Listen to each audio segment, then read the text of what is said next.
Yes.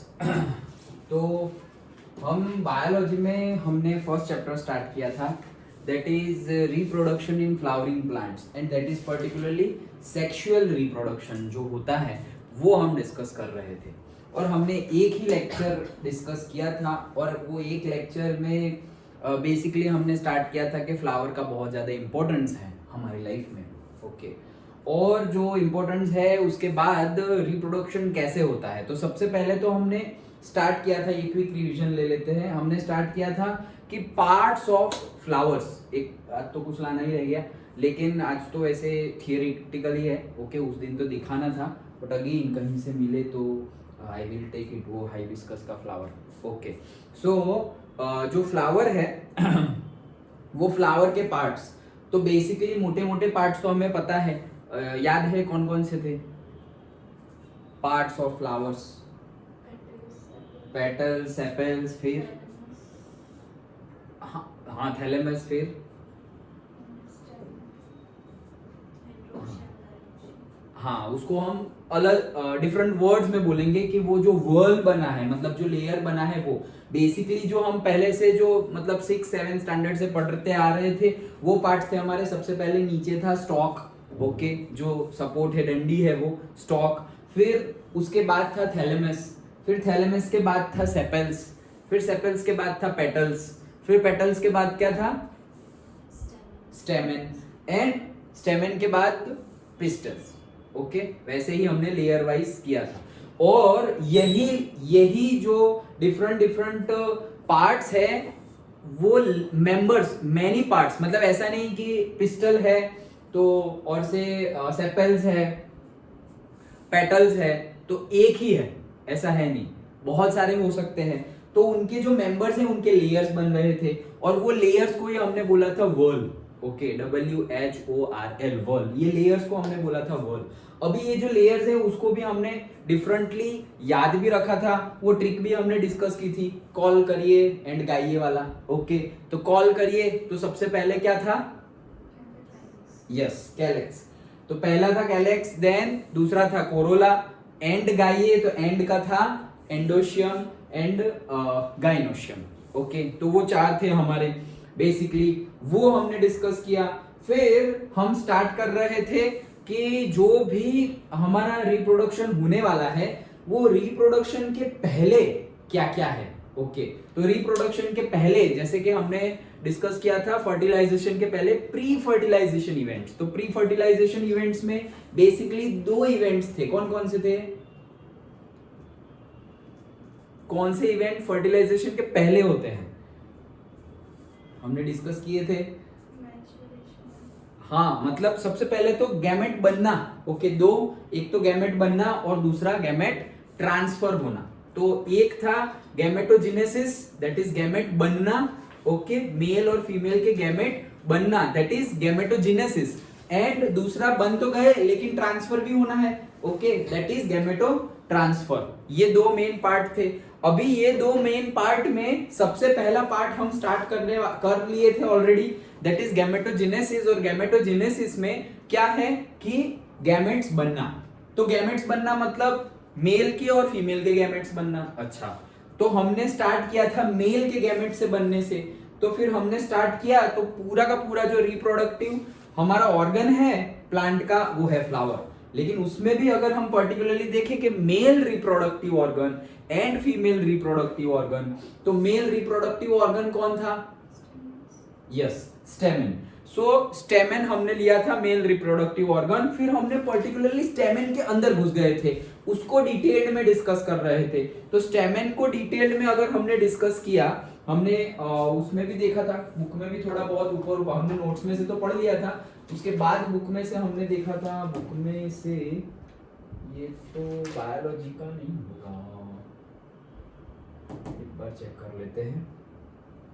Book में से भी हमने ऊपर ऊपर से देखा था, मतलब जो हमने नोट्स में से पढ़ा था वही चीज नहीं, ये तो केमिस्ट्री ही है। ओके, ये हो गया, यस।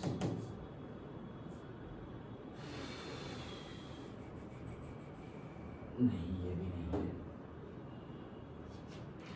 ओके, और कोई 101 वाला ये रहा। फर्स्ट चैप्टर, ये भी नहीं है। चलो चलो जल्दी,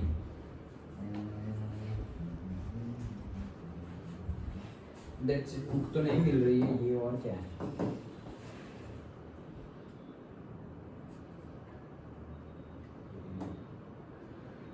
तो बुक तो हम वापस डाउनलोड कर लेंगे, ये भी एक और है।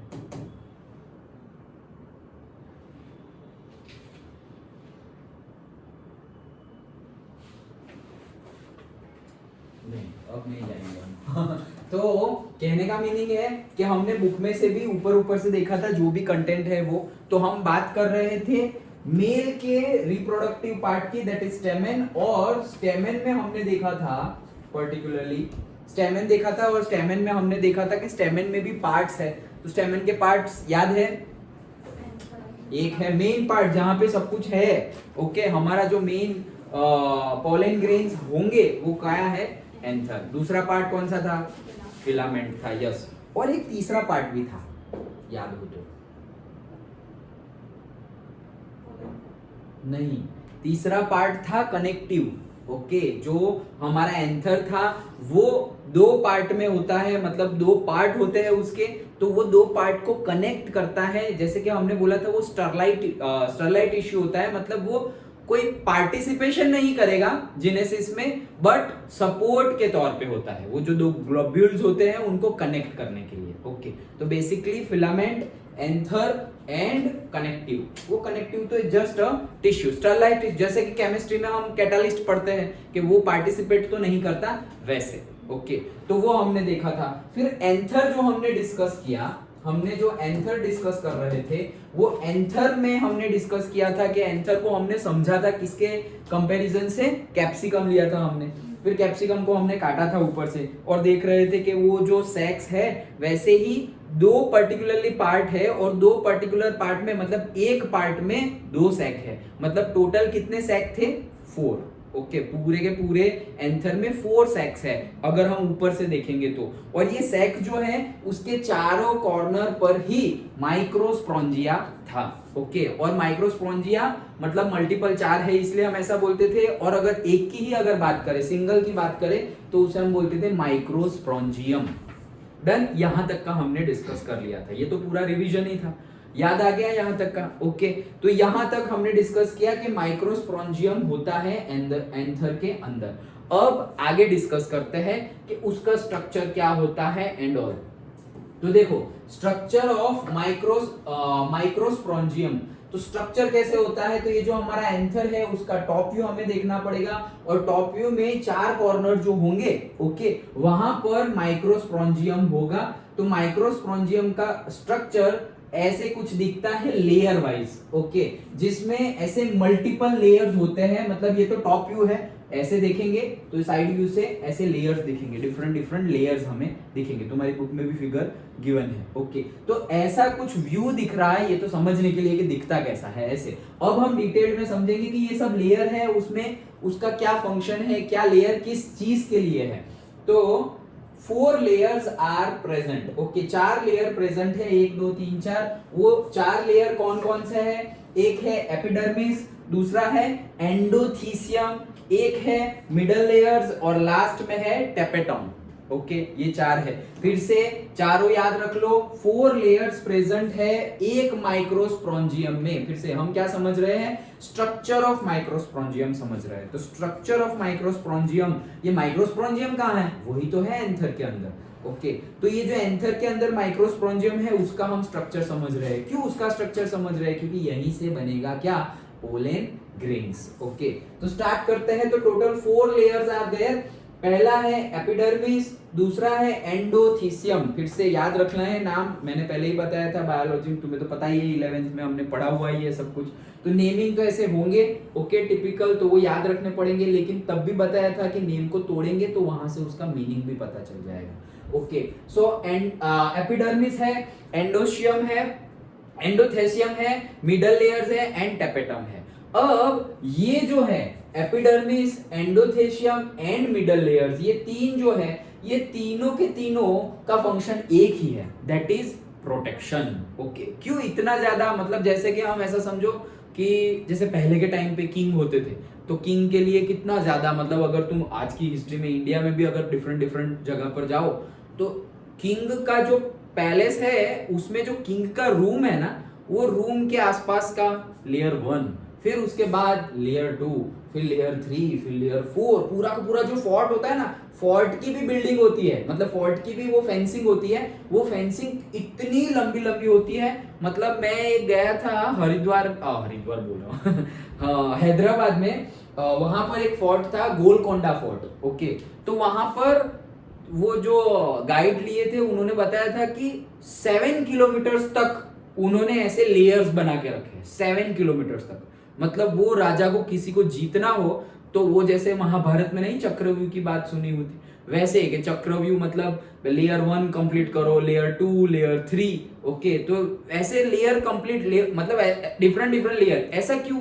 क्योंकि अंदर जो है वो बहुत ज्यादा वीआईपी है, लाइक दैट। जैसे कि अभी अभी देखो, अभी कोई वीआईपी हो, मोदी जी को तुम्हें मिलना हो तो डायरेक्टली ऐसे करके थोड़ी मिल सकते हैं। ओके, उनके कितने लेयर्स होते हैं, कितने ज्यादा। ओके, वैसे ही बहुत ज्यादा इंपॉर्टेंट हो तो उनके लिए ऐसे डिफरेंट लेवल की प्रोटेक्शन होती है। तो नेचर ने भी वैसा किया है। क्यों? क्योंकि इसके अंदर बहुत ही ज्यादा इंपॉर्टेंट माल भरा पड़ा है। क्या? यहीं से तो रिप्रोडक्शन होगा, यहीं से तो गैमेट बनेगा, यहीं से पोलन ग्रेन। जैसे कि एक छोटा बच्चा हो, सोचो एक छोटा बच्चा हो, एक चाइल्ड हो, तो चाइल्ड को हम कितना मतलब केयर करते हैं। जस्ट न्यू बॉर्न बेबी जो हो उनको कितना केयर करते हैं कि भाई उसको रो रहा है, क्या हुआ, पॉटी कर दी होगी या शुशु कर दिया होगा या भूख लगी होगी, उसको गर्मी लग रही होगी, उसको ऐसे खुजली आ रही होगी। हम क्या क्या सोचते हैं, क्यों? क्योंकि वो बोल नहीं पा रहा और हम गैस कर रहे हैं सिर्फ। ओके, लेकिन कितनी केयर करते हैं हम कि भाई इसका ये वैक्सीन हो गया, ये वैक्सीन हो गया, ये हो गया, वो हो गया। क्यों इतना ज्यादा? क्योंकि अभी वो खुद की बॉडी अभी ग्रो कर रही है। जैसे कि हमें अभी आसपास यहाँ पर बहुत सारे वायरसेस है, तो एटलीस्ट हमारी कुछ स्टेमिना है। ओके, वो स्टेमिना है, इम्यूनिटी है, तो हम उससे लड़ सकते हैं। लेकिन वो छोटा बच्चा उसके पास उतनी इम्यूनिटी नहीं है, तो वो लड़ नहीं सकता। तो उसके लिए हम कितना प्रोटेक्शन रखते हैं। अरे वो बच्चा तो छोड़ो, बच्चा तो बाद में जब बर्थ हो गया तब। बिफोर बर्थ हम मदर की कितनी केयर करते हैं जो प्रेग्नेंट होते हैं। ओके, सो क्यों? क्योंकि बहुत ज्यादा इंपॉर्टेंट है। वैसे ही यहां पर बहुत ज्यादा इंपॉर्टेंट सेंटर में वो चीज बनने वाली है। कौन सी? पोलन ग्रेन्स, मतलब कि गैमेट। इसलिए प्रोटेक्शन के लिए ये तीनों के तीनों है, epidermis, endothecium and middle layer. Done? Okay, तो ये 3 लेयर है और लास्ट में है टेपेटम। तो टेपेटम बोर्ड्स में बहुत ज्यादा बार पूछा जाता है, फेवरेट टॉपिक है। ओके, तो टेपेटम जो है उसका फंक्शन क्या है? तो टेपेटम का फंक्शन मतलब एकदम जो अंदर वाला लेयर है, ये वाला 4th लेयर, मतलब हमने बोला ना 4 लेयर, तो जो लास्ट वाला लेयर है वो है टेपेटम। और उसका फंक्शन क्या है? नरिशमेंट। क्यों? क्योंकि जहां पर बन रहा है उसको नरिश भी तो करना पड़ेगा, क्योंकि जब वो ग्रो होगा तभी तो फुल पोलन ग्रेन्स बनेंगे, और पोलन ग्रेन्स बनेंगे तभी तो वो ट्रांसफर होंगे और फिर फीमेल के साथ मैच हो पाएगा। Done? Okay, so that is the thing. तो मेन फंक्शन क्या है इसका? नरिशमेंट। अब और क्या होता है? तो इसमें डेंस साइटोप्लाज्म होता है। ये जो साइटोप्लाज्म होता है टेपेटम में वो डेंस होता है, बहुत ज्यादा डेंस साइटोप्लाज्म होता है। एंड मोर देन 1 न्यूक्लियस होता है, मतलब ये जो टेपेटम होता है उसमें मोर देन 1 न्यूक्लियस होता है, एक से ज्यादा न्यूक्लियस। क्यों? क्योंकि वहां पर मियोसिस की प्रोसेस होती है। ओके, लेकिन मियोसिस की प्रोसेस में ये तो सब तो हमने 10th में ही पढ़ा था, माइटोसिस और मियोसिस। सो जो माइटोसिस है उसमें जो डॉटर सेल होते हैं वो 2 होते हैं और उसमें क्रोमोसोम हाफ होते नहीं है, जितने होते हैं उतने ही होते हैं। लेकिन मायोसिस में क्या होता है? 4 डॉटर सेल्स और हाफ हो जाते हैं। ये सब तो बेसिक है, 10th में हमने पढ़ा था वो होता है, मियोसिस होता है। लेकिन चेंज क्या है? साइटोप्लाज्म नहीं टूटता। अगर साइटोप्लाज्म भी टूट जाता तो हमें 2 डिफरेंट सेल मिल जाते, लेकिन वो एक ही है, टेपेटम एक ही है, लेकिन उसके अंदर ही होता जा रहा है सब कुछ। तो मतलब न्यूक्लियस मल्टीपल हो गए उसके अंदर, लेकिन वो सेल पूरा का पूरा एक ही है, सेल मल्टीपल नहीं हुए। ओके, ये प्रोसेस हो रही है। सो इसलिए उसमें मोर देन 1 न्यूक्लियस है। तो अगर पूछा जाए टेपेटम के लिए तो मेनली टेपेटम जो होता है वो बहुत ही ज्यादा इंपॉर्टेंट, जहां पर मैन्युफैक्चरिंग, और मैन्युफैक्चरिंग तो बहुत मतलब फिजिकल वर्ड हो गया, लेकिन से जिनेसिस, ओके, फॉर्मेशन वो वर्ड यूज करेंगे ना हम बायोलॉजी में, तो जहां पर जिनेसिस होगा, जहां पे जैसे कि केमिस्ट्री में हम सिंथेसिस वर्ड यूज करते हैं, सबका मीनिंग सेम ही है, ओके, लेकिन जहां पर जिनेसिस होगा, जहां पे फॉर्मेशन होगा, वो है टेपेटम, ओके। नाउ फंक्शन उसका है मेन नरिशमेंट का, नरिशमेंट का मेन फंक्शन है, मतलब जो ये जो टेपेटम है वो नरिश कर रहा है, क्यों?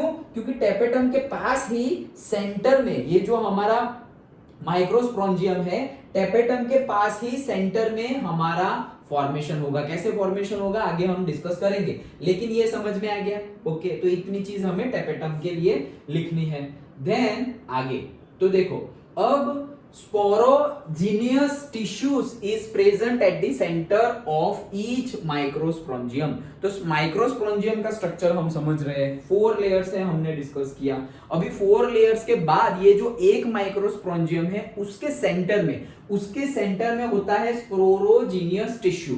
स्पोरोजीनियस टिश्यू, देखो जैसे कि हम पहले भी पढ़ते आ रहे हैं कि पहले सेल होता है, फिर सेल मिलकर टिश्यू बनाते हैं, तो ये जो स्पोरोजीनियस, देखो नाम से ही पता चल रहा है, तोड़ दो इसको, स्पोरोजीनियस मतलब स्पोर्स यहीं से बनेंगे, ओके, जीनियस मतलब जीनेसिस। तो स्पोरोजीनियस टिश्यूज किससे बने हुए होंगे? स्पोरोजीनियस सेल्स से बने हुए होंगे। तो ये जो स्पोरोजीनियस टिश्यूज हैं वो प्रेजेंट होते हैं एट दी सेंटर, मतलब टेपेटम के थोड़े नजदीक ही होते हैं, तो सेंटर में वो होते हैं स्पोरोजीनियस टिश्यूज। वो किससे बने हुए होते हैं? स्पोरोजीनियस सेल्स से बने हुए होते हैं, ओके। चलो तो आगे बढ़ते हैं, तो स्पोरोजीनियस टिश्यूज, फिर आगे देखो, formation of microspores is termed as microsporogenesis. तो ये पूछा जाता है व्हाट इज माइक्रोस्पोरोजेनेसिस, वर्ड को ही तोड़ दो तो ही समझ में आ जाएगा। माइक्रो मतलब बहुत छोटा, बहुत मतलब बहुत छोटा होता है ये, ओके। सो माइक्रोस्पोरोजेनेसिस, तो formation of the microspores, spores तो बन रहे हैं लेकिन बहुत ही छोटे बन रहे हैं, हम देख भी नहीं सकते। देखो उस दिन हम लाए थे, ओके, तुम देख भी सकते हो कि ये जो एंथर होता है, एंथर को ही हम मतलब देख सकते हैं, नेक्ड आई से देख तो सकते हैं लेकिन डिटेल में नहीं देख सकते, मतलब ऐसे तोड़ के, जैसे हमने कैप्सिकम को तोड़ा था फिर दिखाई दे रहा था कि अच्छा ये फोर्स एक्स है, वैसा तो एंथर हम तोड़ के देख सकते नहीं है नेक्ड आई से, ओके। तो कहने का मीनिंग है कि बहुत ही छोटे होते हैं, तो माइक्रोस्पोरोजेनेसिस, तो स्पोर है और ये स्पोर बहुत छोटे हैं इसलिए उसको बोला है माइक्रो, तो माइक्रोस्पोरोजेनेसिस बन रहे हैं। So formation of microspores is termed as microsporogenesis, okay. Now microsporogenesis तो हमने देखा, sporogenous cells differentiate to form meiocytes. अभी देखो ये कहां से आए, स्पोरोजीनियस सेल्स कहां से आए, क्योंकि हमने बोला ना कि ये जो हमारा माइक्रोस्पोरेंजियम है उसके सेंटर में क्या होता है, उसके सेंटर में ही होता है स्पोरोजीनियस टिश्यूज। ये स्पोरोजीनियस टिश्यूज किससे बने हुए हैं? स्पोरोजीनियस सेल्स से बने हुए हैं। तो ये जो स्पोरोजीनियस सेल्स से बने हुए हैं, तो ये जो स्पोरोजीनियस सेल्स है वो डिफरेंशिएट होते हैं। अब ये डिफरेंशिएट का मीनिंग क्या है? डिफरेंशिएट का मीनिंग यहां पर है मैच्योर होना, ओके। डिफरेंशिएट का मीनिंग यहां पर है मैच्योर होना, मतलब जो चीज है वही है लेकिन और मैच्योर हो जा रही है, उसका मतलब यहां पर कोई सेल डिवीजन टाइप नहीं हो रहा है, जो है वही है लेकिन और ज्यादा मैच्योर हो रहा है। जैसे कि सपोज तुम लोग हो तो अभी तुम्हारे माइंड में थोड़ा बहुत सभी चीज का आइडिया होगा कि करियर के रिलेटेड ये है, रिलेशन के रिलेटेड ये है, पैसे कमाने के लिए ये है, मैरिज के लिए ये, थोड़ा ऐसे थोड़ा मोटा मोटा जो तुमने सुना हुआ होगा, देखा हुआ होगा, वो आइडिया होगा। फिर जैसे जैसे अभी तुम थोड़े अभी टीन एज में हो, अभी 18-20 पे रीच हो जाओगे, तो जो तुम्हारा आइडिया है वो तो रहेगा ही लेकिन वो और मैच्योर हो जाएगा। मतलब सपोज तुम्हारा से मनी के रिलेटेड जो साइकोलॉजी है वो साइकोलॉजी वैसी तो रहेगी ही, ऐसा नहीं कि पूरी की पूरी चेंज हो गई, लेकिन वो और ज्यादा फाइन हो जाएगी, और ज्यादा फिनिश्ड हो जाएगी। तुम और डिटेल्ड वे में पक्का कि नहीं नहीं ऐसा नहीं, ऐसा ही होगा। पहले थोड़े कंफ्यूज थे, अब थोड़े भी कंफ्यूज नहीं, ऐसा होगा। फिर और मैच्योरिटी हमेशा बढ़ती जाती है, लेकिन जनरली ऐसा बोलते हैं कि 21-25 तक मैच्योर हो जाते हैं। ऐसे कुछ एज नहीं है, ये तो सिर्फ बोलने के लिए है, ओके। ऐसा कोई नंबर नहीं है कि इतने साल में मैच्योर हो जाएंगे, वो तो उनके ऊपर है कि वो नॉलेज कैसे गेन, हम सबके ऊपर है कि हम नॉलेज कैसे गेन करते हैं और नॉलेज को अप्लाई कैसे करते हैं। तो ये जो मैच्योरिटी वाली प्रोसेस है कि मैच्योर होना, वो मैच्योर होने को ही यहाँ पर डिफरेंशिएट वर्ड यूज किया गया है। सो ये जो सेल है हमारे, वो सेल क्या हो रहे हैं, मैच्योर हो रहे हैं, मतलब डिफरेंशिएट हो रहे हैं, और उससे बनता क्या है, मियोसाइट्स बनता है, मतलब सेल ही है ऐसा समझो, लेकिन उसका नाम, मैच्योर सेल का नाम क्या है, मियोसाइट्स। ओके, वो मैच्योर सेल का नाम क्या है, मियोसाइट्स। अब ये जो मियोसाइट्स है अंडरगो मियोसिस, तो ये मियोसिस प्रोसेस अंडरगो होती है। अभी मियोसिस प्रोसेस होगी तो हमें 4 डॉटर सेल मिलेगी, और उनमें वो जो क्रोमोसोम, नंबर ऑफ क्रोमोसोम है वो हाफ हो जाएगा, ये हमें पता है। तो वो जो मियोसाइट्स होते हैं वो अंडरगो होंगे मियोसिस प्रोसेस में। देखो पूरा सीक्वेंस हम फिर से, चलो थोड़ा एक क्विक रिवीजन कर लेते हैं। हम फ्लावर की बात कर रहे थे, अच्छा फ्लावर के हमने पार्ट्स बात किए, तो भाई स्टॉक की बात की, थैलेमस की बात की, सेपल्स की बात की, पेटल्स की बात की, स्टेमिन की बात की, पिस्टल की बात की। ओके, यहां तक। अच्छा, अब हम बात कर रहे हैं कि फर्टिलाइजेशन, तो प्री फर्टिलाइजेशन, तो प्री फर्टिलाइजेशन में गैमेटोजेनेसिस, मतलब गैमेट बनने पड़ेंगे और फिर गैमेट ट्रांसफर होने पड़ेंगे, तो उसमें भी गैमेटोजेनेसिस की बात कर रहे हैं, तो उसमें हम बात कर रहे हैं मेल गैमेट की। तो मेल गैमेट बनना है, अच्छा चलो मेल गैमेट बनना है, तो मेल गैमेट के लिए मेल रिप्रोडक्टिव ऑर्गन क्या है, तो पूरा प्लांट का रिप्रोडक्टिव ऑर्गन है फ्लावर, लेकिन उसमें भी मेल रिप्रोडक्टिव ऑर्गन है हमारा, ये जो हमारा स्टेमेन होता है वो। अभी ये जो स्टेमेन है, ये स्टेमेन, तो ऊपर क्या है हमारा, एंथर, और पूरा का पूरा स्टेमेन है, ऊपर एंथर है, और वो जो है डंडा वो है फिलामेंट सपोर्ट के लिए। ओके, और जो कनेक्टिव है वो तो कनेक्टिव टिश्यूज है जस्ट। ओके, ये हमने देखा। फिर एंथर की बात की, क्योंकि वो तो सपोर्ट के लिए था, तो मेन है एंथर। अभी एंथर है तो एंथर को हम समझ रहे हैं, तो एंथर को हम समझ रहे हैं, तो एंथर में सपोज जस्ट लाइक हमने वो एक्चुअली वो पीडीएफ नहीं मिल रही थी, नहीं तो अदरवाइज हम लास्ट वाली नोट्स भेजी थी क्या मैंने व्हाट्सएप पर, नहीं भेजी, तो I will find and send you. Actually laptop भी बिगड़ गया है तो वो रिपेयर में है, तो हो नहीं रहा है, और दूसरे लैपटॉप से पता नहीं पेन ड्राइव में वायरस है या व्हाटएवर, तो वो ओपन नहीं हो रहा है, but that notes I will send, और ये नोट भी मैं भेज दूंगा। तो कहने का मीनिंग क्या है कि एंथर पे गए थे और एंथर को हमने समझा था कैप्सिकम के तौर पे, तो हमें सेक्स दिखाई दिए थे, तो 4 सेक्स दिखाई दे दिए थे। ओके, और 4 कॉर्नर्स पे माइक्रोस्पोरेंजिया होंगे। अब ये माइक्रोस्पोरेंजिया है तो हम वही समझ रहे हैं कि एक माइक्रोस्पोरेंजिया है, उसको हम बोलते हैं माइक्रोस्पोरेंजियम, उसका स्ट्रक्चर आज हमने समझना स्टार्ट किया।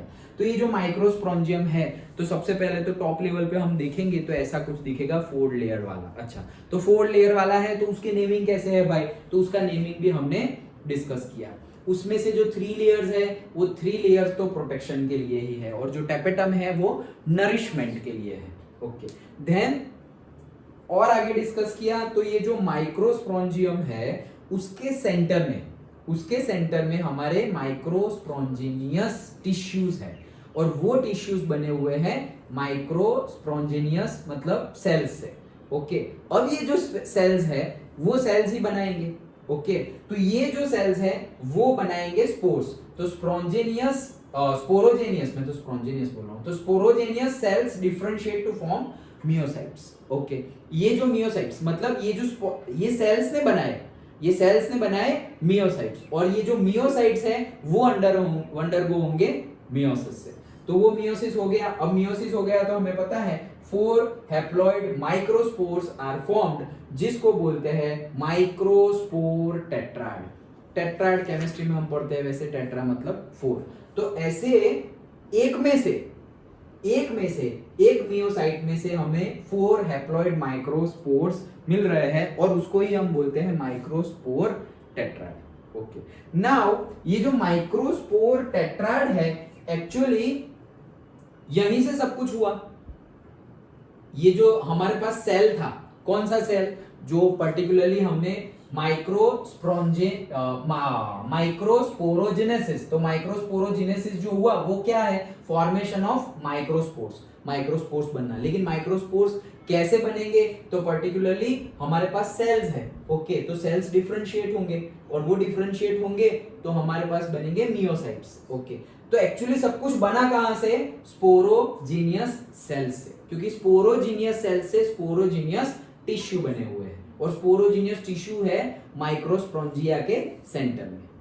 तो सब कुछ बना कहां से, स्पोरोजीनियस सेल से। स्पोरोजीनियस सेल से बना स्पोरोजीनियस टिश्यू जो सेंटर में था। अच्छा, फिर स्पोरोजीनियस सेल्स में डिफरेंशिएट हुए और वो बने मियोसाइट्स, और मियोसाइट्स जो है वो मियोसाइट्स मियोसिस प्रोसेस अंडरगो किए और बन गए 4 हैप्लॉइड्स। ओके, तो 4 हैप्लॉइड्स बन गए और वो ही है हमारे माइक्रोस्पोर टेट्राड। तो एक्चुअल में ये जो माइक्रोस्पोर टेट्राड बन गया हमारा, मतलब स्पोर मिल गए हमें, ये जो स्पोर मिले हैं वो एक्चुअली कहां से मिले, किसने बनाए? तो बेसिकली जो मेन रूट है वो क्या है हमारा, वो सेल। ओके, तो इसी को हम बोलते हैं mother cell, microspore mother cell. Okay, तो जो स्पोरोजीनियस सेल्स थे कहां पर, सेंटर में, वही उसी को हम we are calling as microspore mother cell. Done. Okay, next then अब क्या होगा, ये तो हमें 4 मिल गए। सो देखो ये एक्चुअली ऐसे 4 अलग अलग नहीं मिलेंगे, एक साथ मिलेंगे 4, और फिर वो 4 वापस अलग अलग होंगे। ओके, सो माइक्रोस्पोर्स डिसोसिएट, अब ये डिसोसिएट होंगे। पहले तो एक ही मिलेगा, मतलब ऐसे एक गोला मिल गया, वो गोले को 4 पार्ट में डिवाइड किया तो 1 2 3 4 ऐसा है एक ही गोला, लेकिन उसके अंदर ये 4 हैप्लॉइड है। अब वो लोग भी अलग होंगे। So microspores dissociate and develop to form pollen grains. तो यही माइक्रोस्पोर्स जो है वही डेवलप करेंगे क्या, पॉलन ग्रेन्स। डन। ओके, तो हम पॉलन ग्रेन्स तक पहुंचे।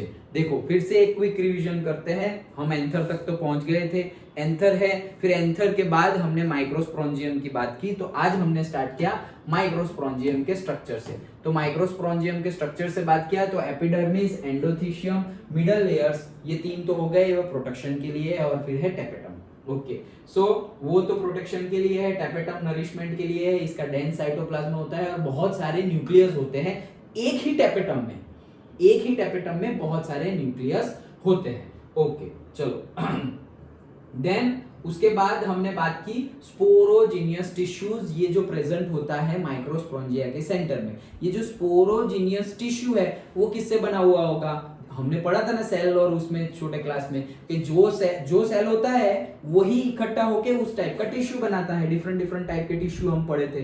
तो ये है स्पोरोजीनियस सेल, उससे बना हुआ है स्पोरोजीनियस टिश्यू, वो है माइक्रोस्पोरेंजिया के सेंटर में। अब ये जो माइक्रोस्पोरेंजिया के सेंटर में स्पोरोजीनियस टिश्यू है वो बना हुआ है स्पोरोजीनियस सेल से। अब ये जो स्पोरोजीनियस सेल है उसमें से बनेगा मियोसाइट्स। कैसे, डिफरेंशिएट होके हमारे पास है स्पोरोजीनियस सेल, उसमें से बनेगा मियोसाइट्स। कैसे, डिफरेंशिएट होके, मतलब मैच्योर होके।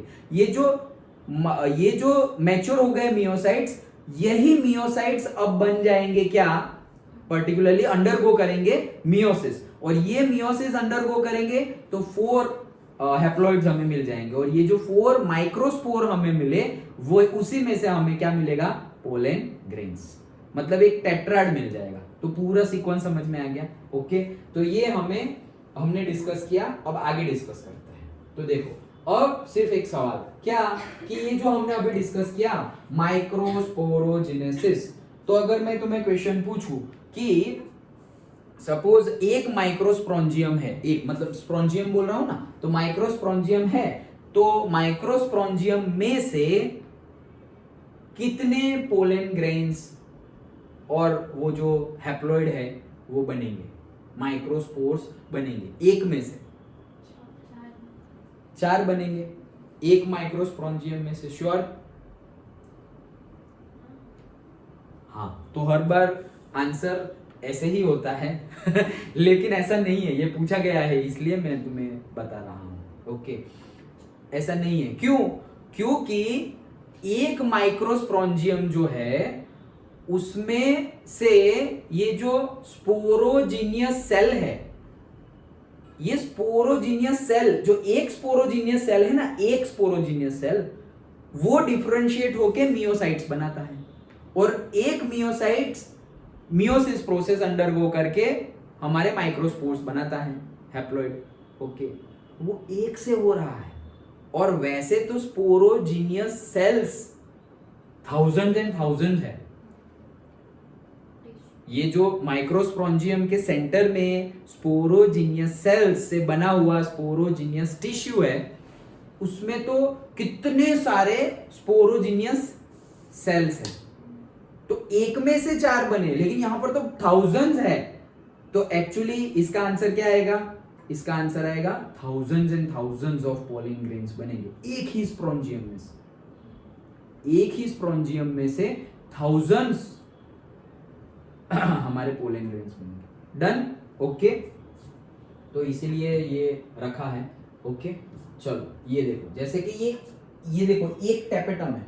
ओके, अभी एक टेपेटम और यहां पर है हमारा क्या? स्पोरोजिनियस टिश्यू, जो स्पोरोजिनियस सेल से बना हुआ है, और फिर वहां पर वो जो स्पोरोजिनियस सेल है वो डिफरेंशिएट होंगे और क्या बन जाएंगे? मियोसाइट्स। अब ये मियोसाइट्स बनेंगे, वो अंडर होंगे मियोसिस में, और फिर हमारे पोलन ग्रेन्स बनेंगे और माइक्रोस्पोर्स बनेंगे। पहले क्या बनेगा? माइक्रोस्पोर्स, और माइक्रोस्पोर्स में से फिर क्या बनेगा? Pollen grains. ये भी समझना, पहले हमारा क्या बनेगा? माइक्रोस्पोर्स बनेगा। ये सीक्वेंस सारी याद रखना। ये जो 4 हैप्लॉइड माइक्रोस्पोर्स बने वो माइक्रोस्पोर्स हैं, और वो माइक्रोस्पोर्स फिर वापस डिसोसिएट होके बनेंगे पोलन ग्रेन्स।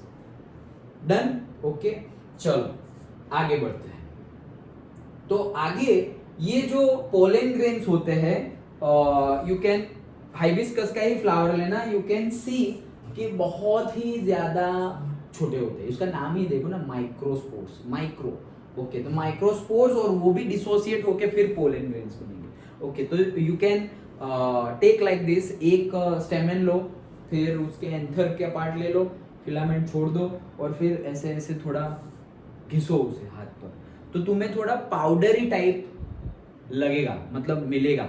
ओके, हाथ पर ये जो पाउडरी टाइप मिला ना, वो है पोलन ग्रेन्स। ओके, बहुत ज्यादा छोटे होते हैं। बहुत ज्यादा छोटे मतलब कितने छोटे? अरे बहुत, मतलब 25 माइक्रोमीटर, 50 माइक्रोमीटर डायमीटर। हाँ, इतना डायमीटर का स्फीयर होता है सपोज, तो 25 इंटू 10⁻⁻6 मीटर वैसे। ओके, इतने छोटे होते हैं। अच्छा चलो, सो मेल गैमेटोफाइट्स, ओके, वही है पोलन ग्रेन्स। अच्छा चलो, तो ये जो पोलन ग्रेन्स हैं वो कैसे होते हैं? तो ऐसे दिखते हैं, देखो टाइनी होते हैं। टाइनी मतलब जैसे मैंने अभी बताया, कितने छोटे? So 25 to 50 micrometre. Okay, 25 to 50 micrometre जितने छोटे होते हैं। अच्छा, स्फेरिकल स्ट्रक्चर होते हैं, एग्जैक्ट स्फेरिकल नहीं होते, लेकिन हम स्फेरिकल बोल सकते हैं। तो स्फेरिकल स्ट्रक्चर होते हैं, और इसमें पर्टिकुलरली तुम यहाँ देख सकते हो ऐसे 2 लेयर होते हैं, एक बड़ा वाला और उसके बाद एक छोटा वाला। तो बड़ा वाला मतलब जैसे हम याद रखते हैं एक्सटीरियर एंड इंटीरियर, वैसे ही जो बाहर वाला है वो एक्सटीरियर, मतलब एक्साइन कहा जाता है उसे, और जो अंदर वाला है वो इंटीरियर, तो उसे बोला जाता है इंटाइन। ओके, तो अब हम समझेंगे ये 2 लेयर्स के बारे में। तो 2 लेयर्स के बारे में समझे तो है एक्साइन। ये एक्साइन क्या है? तो ये जो एक्साइन है वो बहुत ही ज्यादा हार्ड आउटर लेयर है। ओके, बहुत ही ज्यादा हार्ड आउटर लेयर है, एक्साइन है वो। क्यों एक्साइन बहुत ही, ये क्या है? पोलन ग्रेन्स समझ रहे हैं हम, माइक्रो स्ट्रक्चर ऑफ माइक्रोस्पोरेंजियम, और उसके अंदर लास्ट में हमारा प्रोडक्ट क्या मिला? हमारा पोलन ग्रेन। अब पोलन ग्रेन कैसा होता है वो हम समझ रहे हैं। ओके, सो बहुत, ये एक्साइन जो होता है बहुत ही ज्यादा हार्ड आउटर लेयर होता है। क्यों हार्ड आउटर लेयर होता है? वही सेम चीज जैसे कि वहां पे हमने पढ़ा कि स्ट्रक्चर में कि 4 लेयर्स होते हैं और 3 लेयर तो प्रोटेक्शन के लिए होते हैं, वैसे ही मेन तो पोलन ग्रेन्स है, और मेन पोलन ग्रेन्स मतलब वो बच्चा है। जैसे मैंने तुम्हें बच्चे का एग्जांपल दिया, बच्चा है, लेकिन अभी भी अब हम किसकी बात कर रहे हैं? बच्चे के हार्ट की बात कर रहे हैं कि हार्ट चलेगा तो बच्चा जिएगा, लाइक दैट। ओके, वो और भी डिटेल में अंदर घुस गए। तो ये है हमारा बहुत ही ज्यादा हार्ड आउटर लेयर। क्यों? क्योंकि उसको प्रोटेक्ट करना है, इसलिए। ये किससे बना हुआ है? तो याद रखना, ये कंपोज्ड ऑफ स्पोरोपोलेनिन। तो ये स्पोरोपोलेनिन से बना हुआ है। ये जो स्पोरोपोलेनिन है, ये आज तक ये स्पोरोपोलेनिन को डिग्रेड कर सके ऐसा कोई एंजाइम अभी तक नहीं मिला हमें। ओके, आज तक। That is the beauty. देखो, ये लैब में बनाया हुआ नहीं है, हमारे पास प्लांट के पास ऐसा है नेचर में कि ये जो स्पोरोपोलेनिन है, मतलब ये जो लेयर है, उसको तुम उसके ऊपर एसिड डाल दो, उसके ऊपर तुम बेस डाल दो, पानी डाल दो, बहुत ज्यादा तेजी से हवा चले, एकदम हाई टेम्परेचर कर दो, एकदम लो टेम्परेचर कर दो, किसी का इफेक्ट होगा नहीं। सोचो, किसी का इफेक्ट नहीं होगा। कितनी ज्यादा सेफ्टी रखी हुई है नेचर में, ओके, उसका नाम क्या है? स्पोरोपोलेनिन। डन। तो लिखा हुआ ही है हाईली रेजिस्टेंस। तो याद रखना ये स्पोरोपोलेनिन ये इतना ज्यादा, देखो इतना ज्यादा है, फिर भी सेफ्टी की जरूरत तो है, लेकिन देखो नेचर ने अपनी तरफ से कितनी अच्छे से सेफ्टी दे दी गई है। ओके, ये जो स्पोरोपोलेनिन है मैंने जैसे बताया हाईली रेजिस्टेंट, मतलब इसके ऊपर higher temperature, lower temperature, acid, base, कोई भी टाइप का एंजाइम, केमिकल, किसी की भी असर होती नहीं। ओके चलो, अब ये देखो तुम देख सकते हो कि ये जो एक्साइन है वो कंटिन्यूअस नहीं है, वहां पर कहीं कहीं ऐसी कैविटी जैसा है। ओके, मतलब वो कंटिन्यूअसली ऐसे नहीं है, थोड़ी कैविटी है। कैविटी मतलब खाली जगह है, और वो खाली जगह को हमने बोला है जर्म पोर। ओके, ये जर्म पोर क्यों है? क्योंकि ये तो है pollen grains. Okay, main item तो अंदर भरी पड़ी है। अब मेन आइटम अंदर भरी पड़ी है तो इसको अंदर ही रहना है क्या? नहीं, इसको तो बाहर जाना है। कहां बाहर जाना है? फीमेल रिप्रोडक्टिव ऑर्गन के पास जाना है, वहां पर रिप्रोडक्शन एक्टिविटी करनी है, सेक्सुअल रिप्रोडक्शन करना है। तो ये इसके अंदर ही रहेगा तो बाहर कैसे निकलेगा? तो बाहर निकलने के लिए यहां से बाहर निकलता है। मतलब कब बाहर निकलता है? वो बर्स्ट होता है। ये पूरा का पूरा क्या होता है? स्पोर बर्स्ट होता है, मतलब मोटा मोटा बोले तो एंथरी बर्स्ट होता है।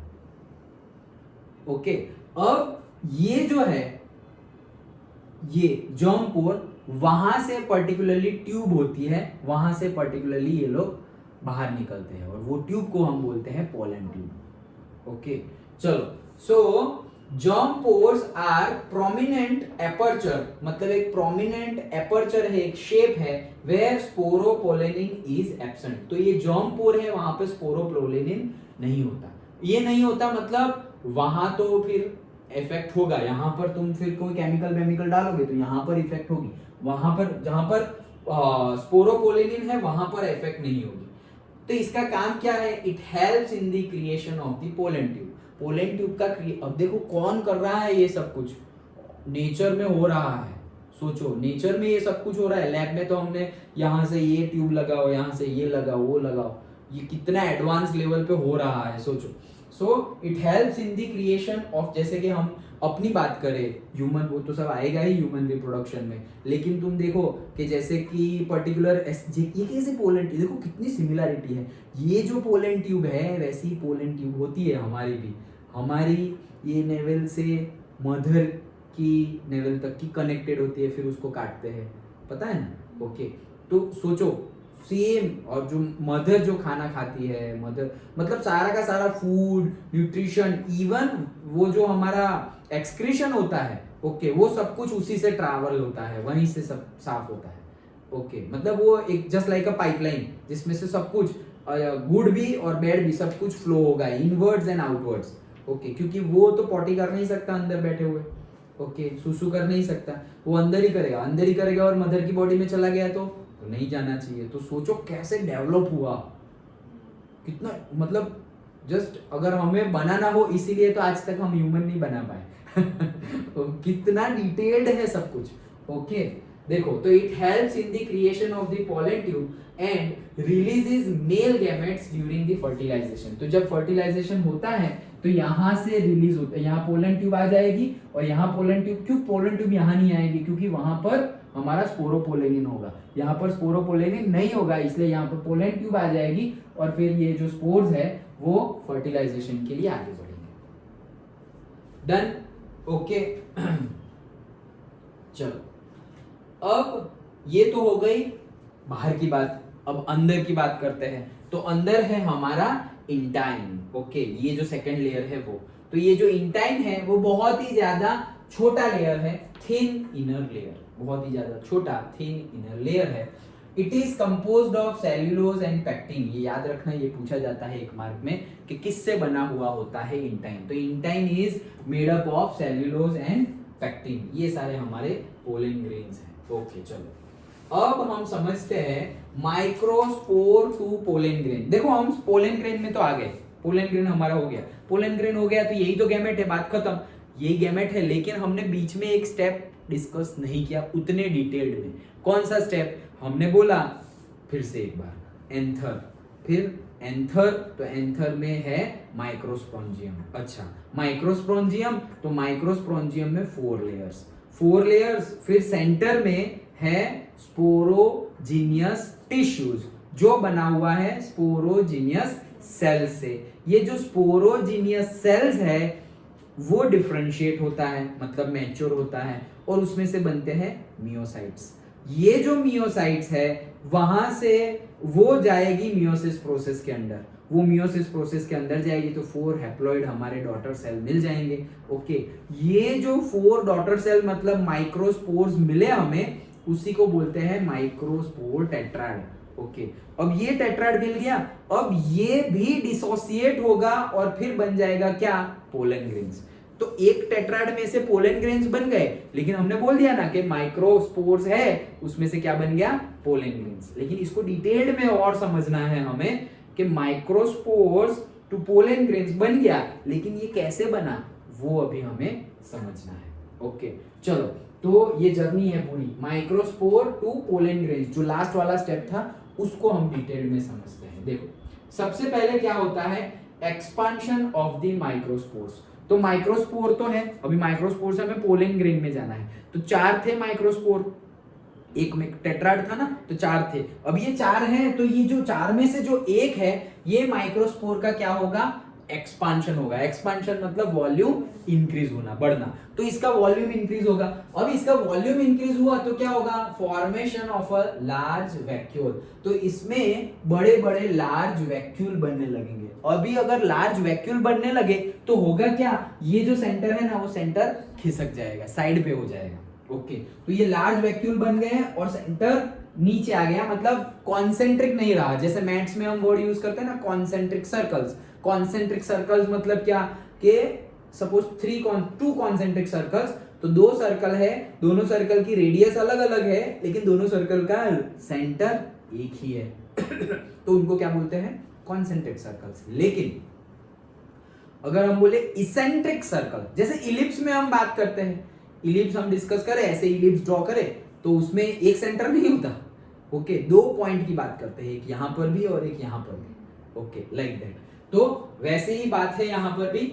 Okay, microspore nucleus displaced to an eccentric position against the microspore wall, तो माइक्रोस्पोर वॉल के पास उसका सेंटर मूव हो जाएगा। ओके, क्यों, क्योंकि वो वैक्यूल्स, बिग वैक्यूल्स क्रिएट हुए, दैट्स व्हाई। अच्छा, nucleus undergo first pollen mitosis, अब मियोसिस नहीं, अब माइटोसिस हो रहा है। देखो, तो अब क्या हो रहा है, ये जो न्यूक्लियस जो साइड पे खिसक गया, वो साइड पे खिसक गया है न्यूक्लियस, वो अंडरगो होगा पहली बार माइटोसिस में। ओके, तो अब नंबर ऑफ क्रोमोसोम सेम रहेंगे और 2 डॉटर सेल्स, मतलब एक में से 2 हो जाएंगे। ओके, तो 2 डॉटर सेल्स हमें मिल जाएंगे माइटोसिस में। तो आगे बढ़ते हैं, nucleus undergoes first pollen mitosis. Now पहला माइटोसिस में वो चला गया, तो एक में से 2 बन गए, तो देखो ऐसे 2 बन गए। ओके, अ लार्ज, अब 2 बन गए तो एक का नाम क्या है, अ लार्ज वेजिटेटिव सेल, जो बड़ा है।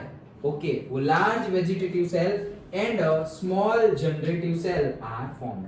तो ये जो सेल था, वो ये सेल था, सेल का न्यूक्लियस था, ये जो न्यूक्लियस है वो इसेंट्रिक हो गया, वॉल के पास चला गया, अवे चला गया।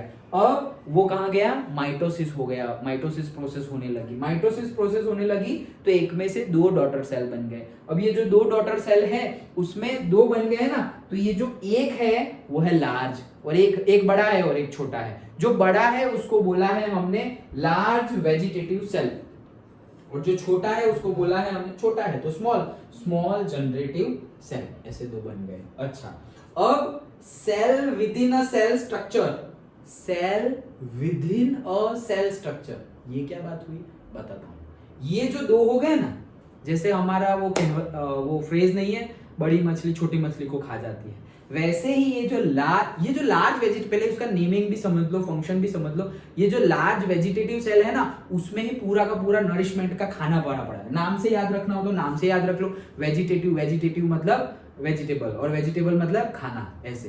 तो ये जो है वहां पर खाना पड़ा है, फूड पड़ा हुआ है।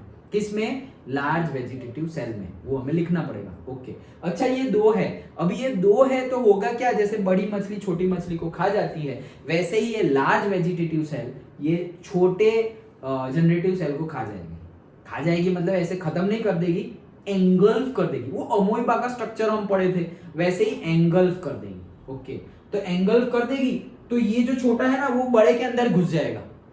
तो अब क्या हुआ, एक है उसके अंदर दूसरा है, मतलब एक न्यूक्लियस है उसके अंदर दूसरा भी न्यूक्लियस है, लाइक दैट, एक के अंदर दूसरा, वैसे एंगल्फ कर लिया उसने। ऐसा होगा तो इसलिए उसको बोला है cell within a cell, that structure is formed, उसको बोला जाता है टू सेल्ड स्टेज। क्यों टू सेल्ड स्टेज बोला है? ये टू सेल्ड स्टेज मतलब कि उसमें दो ये जो 2 सेल बन गए ना, मतलब एक में से 2 बन गए, ये एक न्यूक्लियस था, ये न्यूक्लियस अभी माइटोसिस हुआ, उसका माइटोसिस हुआ तो एक में से क्या हो गए, 2 हो गए, मतलब ये एक और ये एक। लेकिन ये एक जो बड़ा वाला है वो छोटा अंदर घुस गया, एंगल्फ कर लिया बड़े ने छोटे को, तो अब क्या हो गया, 2 सेल हो गए, 2 स्टेज सेल और 2 celled stage, cell within a cell. Done, यहां तक का समझ में आया? मेजरली जो 60% ऑफ द फ्लावरिंग प्लांट्स है, 60% ऑफ द फ्लावरिंग प्लांट उनमें यहीं तक होता है। ओके, यहां तक ही होता है, मतलब कि 2 सेल्ड स्टेज, बस यहां से बस अभी वो शेडिंग होगी, मतलब बर्स्ट होगा और पॉलन ग्रेन्स मतलब चले जाएंगे फर्टिलाइजेशन के लिए। यहां तक 60% फ्लावरिंग प्लांट्स में ऐसा होता है। बाकी 40% में और आगे बढ़ती है प्रोसेस, और आगे कैसे बढ़ती है कि ये 2 cell within a cell आ गया।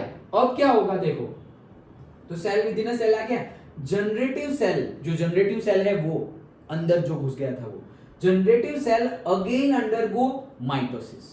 तो जनरेटिव सेल जो था मतलब एक है, उसके एक के अंदर दूसरा है, अब ये जो छोटा वाला अंदर है ना वो भी खुद माइटोसिस में जाएगा, तो वो भी एक ना रह के दूसरे उसमें से कितने बन जाएंगे, 2, माइटोसिस है इसलिए। सो वो माइटोसिस के अंडर में जाएगा, मतलब कि 2 sperm cells are formed enclosed within a vegetative cell cytoplasm. तो जो वेजिटेटिव सेल का साइटोप्लाज्म है उसी के अंदर पर्टिकुलरली दूसरे आ गए, तो टोटल कितने हो गए, दूसरे 2 आ गए, मतलब टोटल कितने हो गए, 3 सेल्ड स्टेज। ओके, तो बाकी का जो 40% फ्लावरिंग प्लांट है उसमें होता है 3 सेल्ड स्टेज, और 60% ऑफ द फ्लावरिंग प्लांट में होता है 2 सेल्ड स्टेज। और फिर यहां से फर्टिलाइजेशन के लिए पोलन ग्रेन्स आगे बढ़ेंगे। समझ में आ गया? ओके, तो ये था। फिर से एक बार समझ लेते हैं, ये हम क्या समझ रहे हैं, ये हम जर्नी समझ रहे हैं कि एंथर के बाद माइक, ये देखो इतनी बार रिवाइज कर रहे हो तो तुम्हें भी याद रह जाएगा। एंथर के बाद माइक्रोस्पोरेंजियम, 4 है माइक्रोस्पोरेंजियम, अच्छा है उसमें से एक को पकड़ो, माइक्रोस्पोरेंजिया, और उसमें से एक पकड़ा तो माइक्रोस्पोरेंजियम एक पकड़ा लिया। अच्छा, ये माइक्रोस्पोरेंजियम, अच्छा उसका स्ट्रक्चर समझते हैं भाई, ऐसे डिफरेंटली 4 लेयर्स होते हैं, एपिडर्मिस एंड ऑल सबको। हाँ ठीक है, ये 3 तो प्रोटेक्शन के लिए है, एक है टेपेटम, ओके, तो वो नरिशमेंट के लिए है। नरिशमेंट किसको, वो जो मेन आइटम बनने वाली है उसको। मेन आइटम कहाँ बनेगी, बीच में बनेगी। बीच में कौन है, बीच में है स्पोरोजिनियस टिश्यू।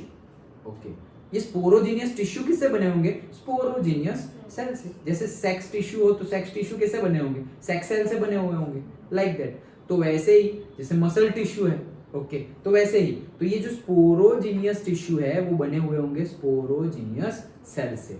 ये जो स्पोरोजिनियस सेल है, एक स्पोरोजिनियस सेल, उसका हो जाएगा डिफरेंशिएशन मैथ्स वाला नहीं, ओके, मतलब वो डिफरेंशिएट होगा, मतलब मैच्योर होगा तो उसमें से बनेंगे मियोसाइट्स। ये जो मियोसाइट्स हैं वो अंडरगो होंगे मियोसिस प्रोसेस में। मियोसिस प्रोसेस में अंडरगो होंगे तो 4 हैप्लॉइड्स बनेंगे, मतलब 4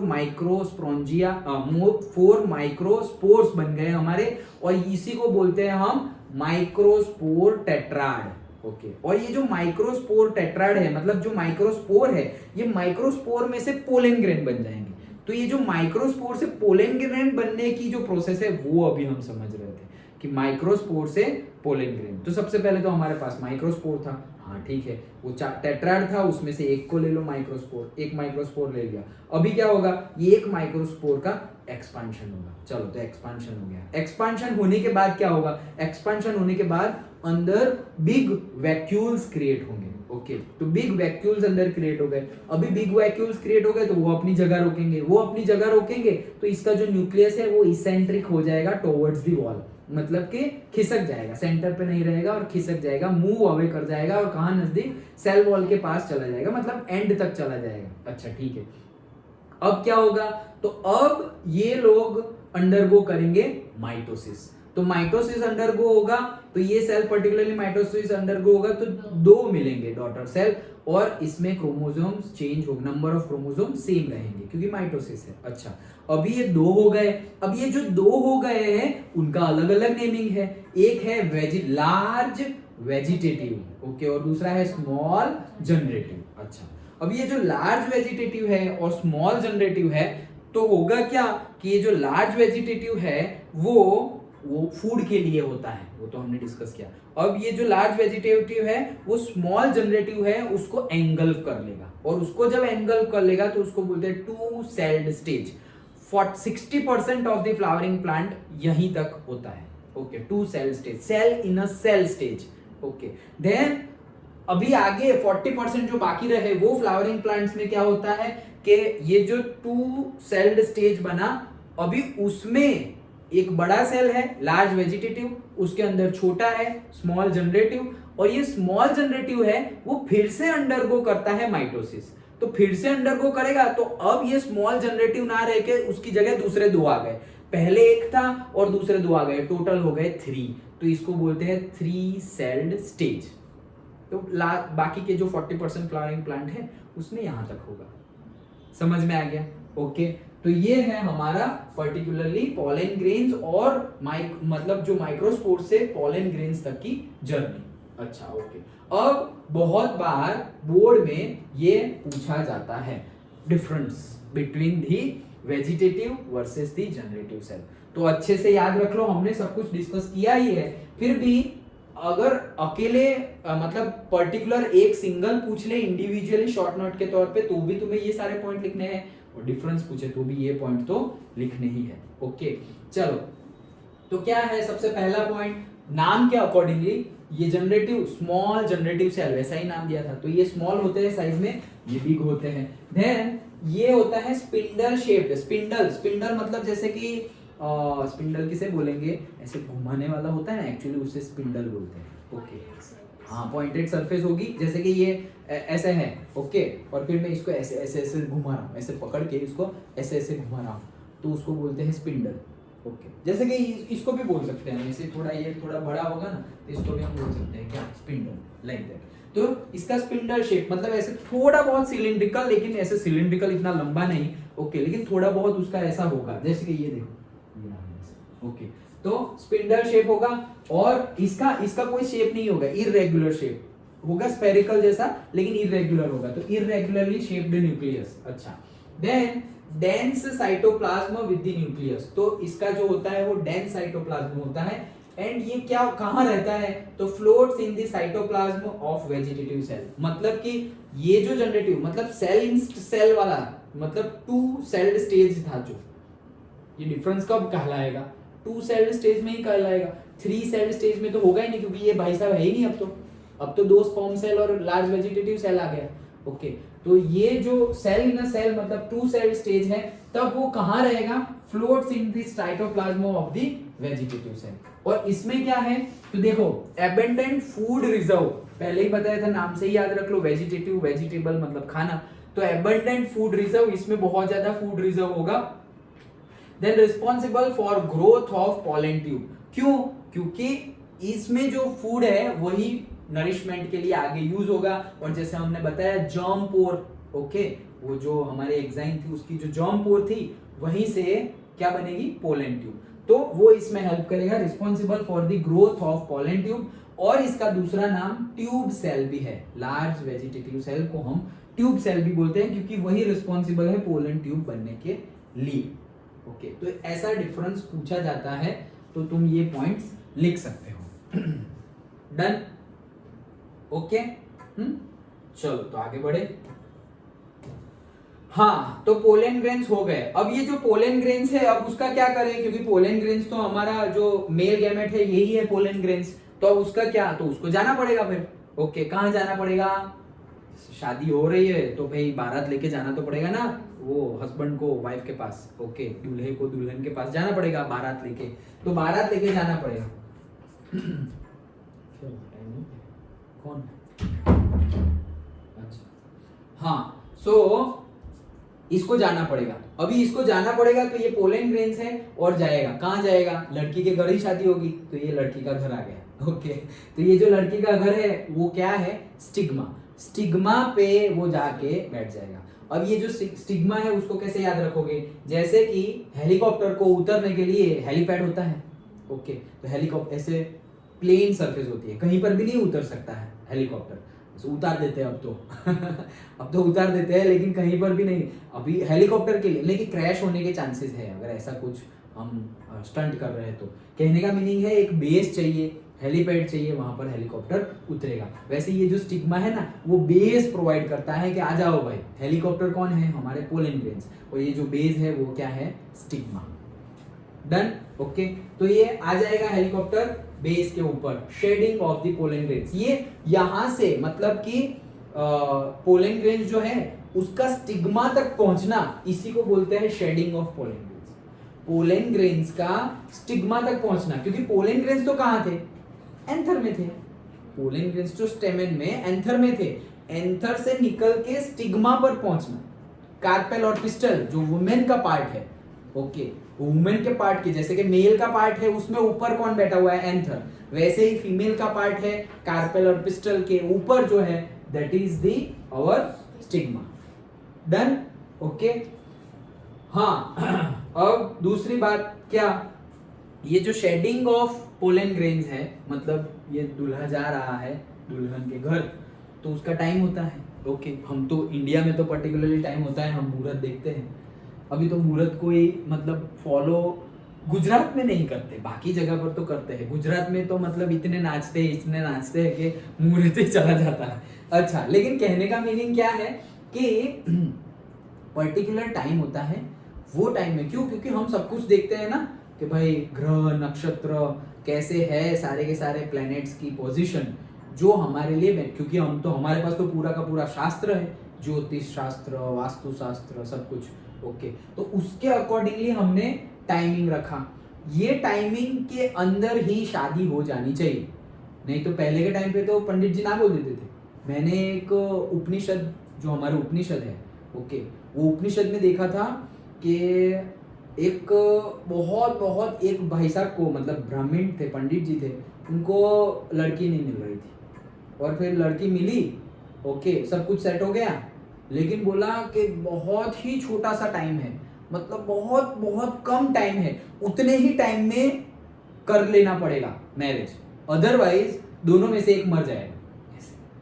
उसके बाद अगर किया, ट्रू स्टोरी है, ऐसे मैं बना के नहीं बोल रहा हूँ, तो बाय सम रीजन वो टाइम पास हो गया और वो टाइम में मैरिज नहीं हुई, तो बेचारे मैरिज नहीं किए, फिर लाइफ टाइम खत्म, सब टाटा बाय बाय सब भूल गए, ओके। और फिर उन्होंने अपनी पूरी लाइफ पर्टिकुलर स्क्रिप्चर्स के लिए दे दी। उनका नाम मुझे याद नहीं आ रहा, लेकिन मैं तुम्हें बताऊंगा, एज अ स्टोरी बताऊंगा। बहुत ही ज़्यादा इम्पोर्टेंट उनके क्या इनपुट्स रहे हैं हमारे स्क्रिप्चर्स को आगे बढ़ाने में, ओके, हमारा जो साइंस है उसको आगे बढ़ाने में। तो ये ट्रू स्टोरी है। तो ये जो टाइम है उसको हमें संभालना पड़ेगा। ये सब हम क्यों डिस्कस कर रहे हैं? इसलिए क्योंकि हमें एक टॉपिक समझना है, वायबिलिटी। वायबिलिटी मतलब क्या? ये जो हमारे पोलन ग्रेन्स है, तो पोलन ग्रेन्स, हाँ, कभी भी पोलन ग्रेन्स यहाँ से उठ के वहां चले जाएंगे और रिप्रोडक्शन हो जाएगा, ऐसा होगा नहीं। तो पर्टिकुलर वायबिलिटी है, टाइम पीरियड है। तो जैसे कि वीट हो, राइस हो, वहां पर वायबिलिटी कितनी है? Only and only 30 minutes.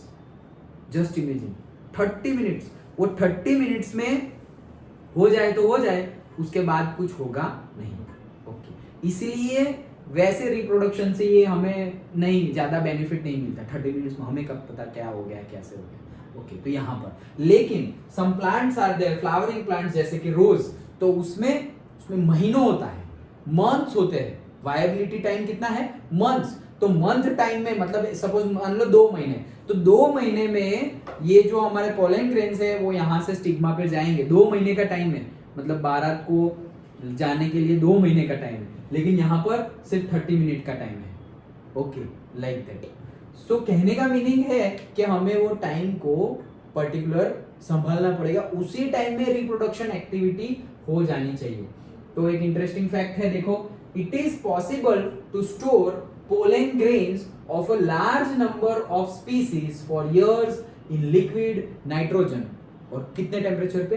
-196 degree Celsius. Just imagine, -200 degree Celsius, -150 पे तो तुम ऐसे ऐसे करो ना तो यहाँ से ये अलग हो जाएगा यहाँ से ऐसे किया ना तो यहाँ से अलग, ऐसे किया ना तो उंगली अलग हाथ में आ जाएगी। ओके, तो इतने कम टेम्परेचर पे हम पोलन ग्रेन्स को स्टोर कर सकते हैं, वो करते हैं। ओके, तो देखो, it is possible to store pollen grains of a large number of species. मत किए ऐसा क्यों सर, हमें क्या मिलेगा? हमने 5 साल बाद लिया है, हमें क्या मिलेगा?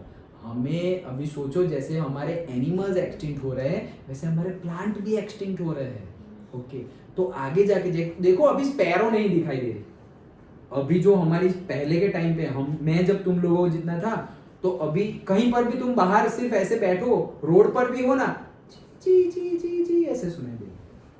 उतनी ज्यादा स्पैरो थी, उतनी ज्यादा, चकली बोलते हैं जिसे, स्पैरो। अभी है ही नहीं, दिखाई नहीं दे रही।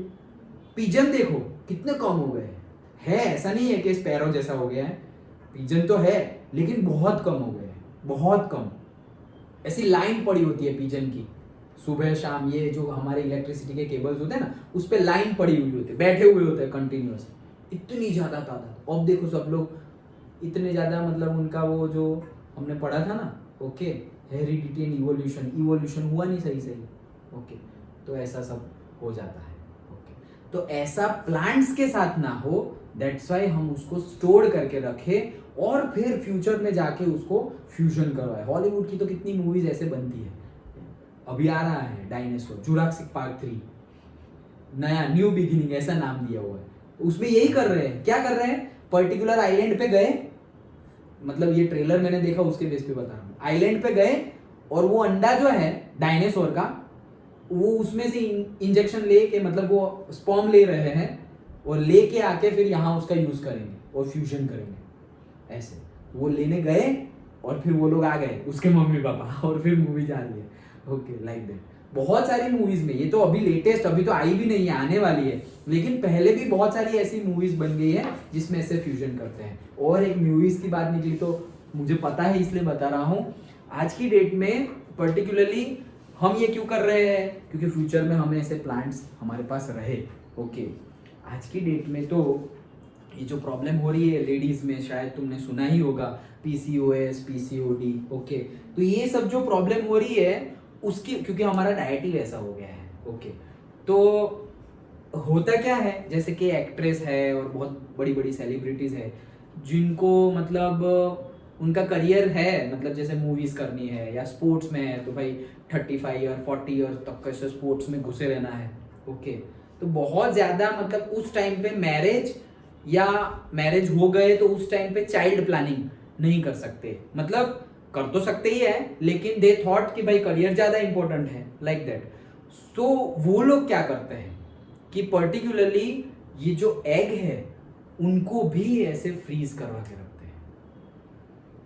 आज की डेट में ऐसा हो रहा है। ओके, कि ये जो एग्स है वो एग्स उन्होंने मतलब सर्जरी करके एग्स निकाल लिए, तो मेल में से स्पर्म निकाल लिया और फीमेल में से एग्स निकाल लिए, जैसे वो क्या होता है, IVF। हाँ, यस, ओके, तो उसमें बाहर ही सब कुछ हो गया और बाहर फर्टिलाइजेशन हो गया, उसके बाद वो एम्ब्रियो को अंदर डाल देते हैं।